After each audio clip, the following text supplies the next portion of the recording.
zone and the Egyptian ports.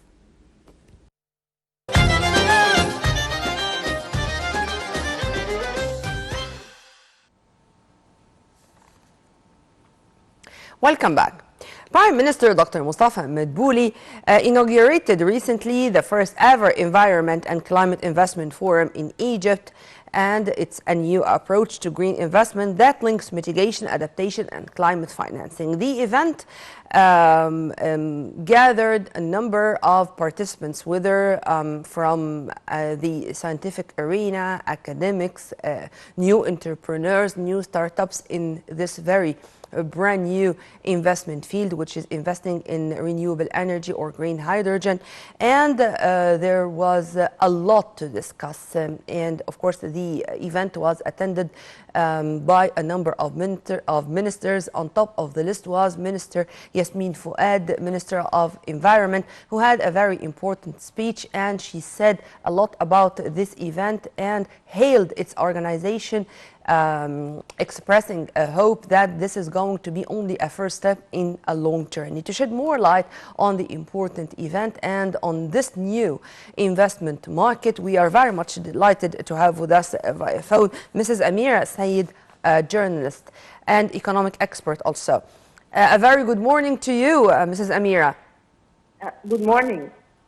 Let's start immediately with this approach. The approach to green investment, or to open new horizons, new investment market regarding green hydrogen, renewable energy, you name it. How do you see taking this into consideration as the future? As the president said more than once, green hydrogen, for example, it's the fuel of the future.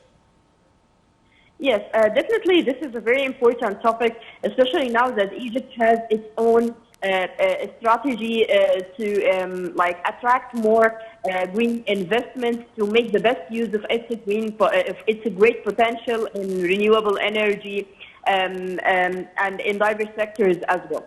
So having the first ever forum, environmental and climate investment forum, actually it also reflects the political leadership's interest in the green investment side in order to achieve, we can say, sustainable livelihoods and also preserve the rights of the current and future generations.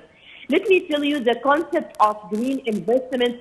We have to spread this concept because maybe the business sector may be afraid of the switch to green investment. They may think that it will not have the same economic profits of other projects. So having this kind of forum is very important to bring together the private sector, the academia, as you mentioned, the senior officials as well, to enhance a dialogue and also to open a channel of dialogue with the private sector, and to see that actually such kind of projects, they also have their economic profit. Yes. This was going to be my second question to you regarding the participants, regarding the stakeholders. As far as I know that the Swiss embassy was introduced, and also the UN. The forum was organized in partnership with the United Nations Industrial Development Organization, UNIDO, and funded by the Swiss Agency for Development and Cooperation. How do you see this full coordination between Egypt and other international organizations and also our friendly states in this field in specific, fighting or meeting the challenge of climate change? Definitely, this goes in tandem with Egypt's strategy in dealing with this file, whether we are talking about the climate change or green investment. Egypt is adopting a holistic approach, and it seeks to foster fruitful partnerships with the international partners. So now in this forum, as you just mentioned, it is organized with UNIDO through the Inclusive Green Growth in Egypt project, and it is funded by the Swiss Agency for Development. So this is a crystal clear evidence of such a kind of fruitful partnerships with international and global partners. And here it's very important as well to shed light on like the package of promising investment opportunities for the private sector in several areas. When we are talking about private sectors here, we are talking about the national private sector and also the international companies and the international investors as well. How to attract more investments in several areas like the sustainable energy, waste recycling, ecotourism, the bio-based economy, sustainable agriculture and food production. And actually all these topics were highlighted in this forum. And also Prime Minister Dr. Mustafa Madbouli announced the launch of a platform, an e-platform that will provide more information about this sector for all partners, the international partners and also the private sector here in Egypt. And it's very important to, as you mentioned, to bring together all the key stakeholders in order to reach a swift and viable And also to solution. include the NGOs. The NGOs' role is very important in cooperation with the public sector to spread awareness with the importance of this field. In cooperation in this domain is not a luxury anymore. It's a must, if you want to elaborate on that too. Yeah, exactly. Now, civil society, the role of civil society cannot be overlooked. We have seen, like, for example, a few days ago, we were like marking the World Cleanup Days, and we have seen how the NGOs here in Egypt, they have organized many cleanup campaigns for the Nile. They also play a major role in spreading the public awareness regarding the topic of climate change itself and also its socio-economic impact. You see somehow this topic, like when you are talking about green investment, climate change, it is a very complicated topic with many scientific information, so it's very important to simplify this information through awareness campaigns. And we have here in Egypt many NGOs who are working on this topic. And even if we go back in time to COP27 that was hosted in Egypt, we have seen how civil society were given like a full chance to present their ideas, their proposals, and how also they were sharing panels with senior officials, with international partners as well. And definitely this also reflects the strategy of Egypt to give and to The strategy of Egypt, let me take it from here, because the strategy of Egypt, if you want to elaborate on it, you would find three important words: sustainability, consistency, thinking out of the box. And those three words were repeated more than once, whether in the speech of Prime Minister Dr. Madbouli or the speech of Dr. Yasmin Fuad. Thinking out of the box, brainstorming innovative ideas, and taking into consideration that collaboration among all parties is a must. How do you see building on what we have achieved already? I mean, this event, despite the fact that it was a one-day event, but it's a platform, a base where we are going to build on. What about our tomorrow, the most important steps to be taken forward in this very long road? Yeah, exactly. First, this forum is going to be organized on an annual basis to become like the main event for presenting investment opportunities to the private sector and to increase green investment. If you are talking about like the strategy of Egypt, so we have the climate strategy and also the Egypt Vision 2030 for sustainable development goals, which focus on protecting the natural resources, transforming environmental challenges into investment opportunities, in addition to spread, for example, the concept of the circular green economy, and also how to enhance the private sector engagement in this sector. So definitely all these steps, they build on first, the previous strategies launched by Egypt, and also they build on the success and the outcomes of COP27 that was hosted by And to benefit Egypt. from others' experiences, of course. But let me put my question in other words, Mrs. Amira. I'd like to know your vision regarding the should-be cooperation among different aspects or different sides of the coin. For example, universities or research centers to introduce scientific research. economic institutes for visibility studies, the data of the market, for banks, for example, to afford finances and loans, for example, for new startups, the public sector to end bureaucracy and to continue with giving golden licenses for the new startups or those who want to invest in this regard. How do you see each aspect and how their fruitful cooperation will end or guarantee success? Actually, as I mentioned, that Egypt is adopting a holistic approach.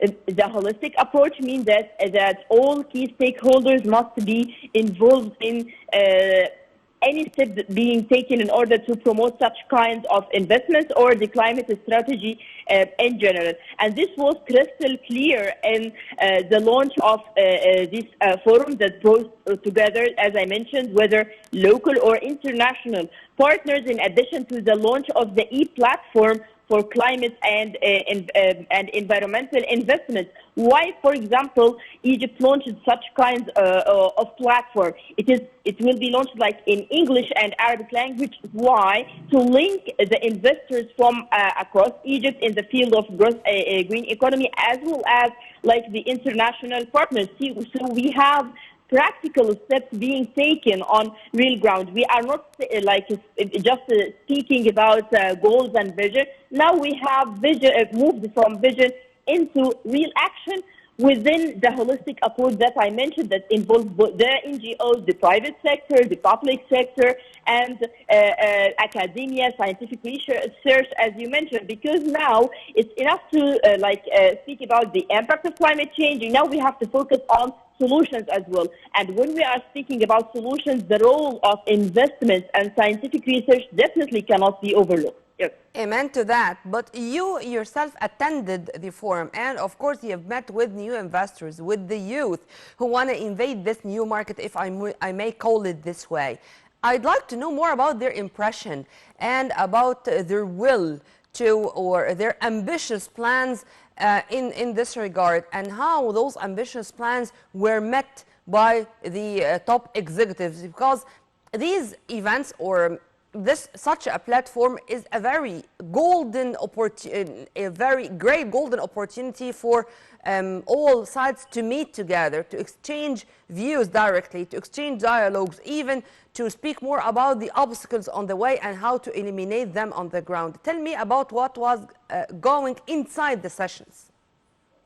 Yeah, as I mentioned, this forum tackles diverse topics related to green investment, and actually, we can say that there were positive vibes in this forum, because they are seeing that there is ongoing momentum related to the green investments. As you mentioned at the very beginning of this segment, that this forum is organized in collaboration with UNIDO and the Swiss agency. So actually, now we have seen fruitful partnerships with international partners on the real ground. And throughout the platform, there have been many sessions that dive into details related to the available opportunities, the promising results of such a kind of investment. As I mentioned, somehow the private sector, there was a fear that such a kind of green investments will not be profitable like other projects. But this forum, it helps to provide integrated data around this. For example, if you are talking about the forum in particular, it's highlighted, or it has 6 main sessions. One of these sessions, for example, focused on creating favorable conditions for climate and environmental investments in Egypt. So it tackles all issues related to, or obstacles related to, that may face investors in this regard. You know, Mrs. Amira, I'm asking to know the details about the sessions or about this one-day event, because I know that green economy is a culture in itself. And to spread this culture is a very big part of the whole issue. if we really succeed in spreading the culture of green economy, renewable energy, and to have this kind of connection between it and our food security, our energy security, this is going to be a success in itself, if you agree with me on that.